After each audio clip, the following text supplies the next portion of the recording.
36 വർഷമായിടാ മനസ്സേ ഞാൻ പോലീസില്.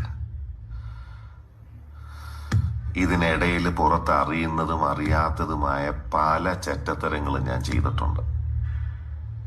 പക്ഷെ അതിനൊന്നും എനിക്ക് ഒരു റിഗ്രറ്റും ഇല്ലടാ.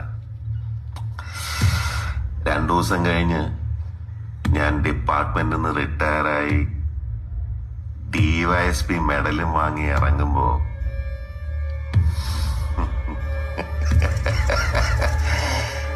ജോർജ് സാറ് പഴയ ജോർജ് സാറ് തന്നെയാണ്.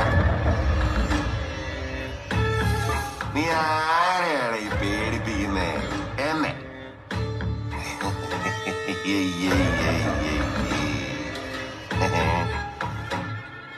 നിന്നെ കാണാൻ ജോർജ് സാർ ഇവിടെ വന്നിട്ടുണ്ട്. നിന്റെ മുമ്പില് ജോർജ് സാർ ഇങ്ങനെ നിക്കുന്നുണ്ടേലേ നീ ജോർജ് സാറിനെ ഇനിയും കുറെ അറിയാനുണ്ടറിയാ.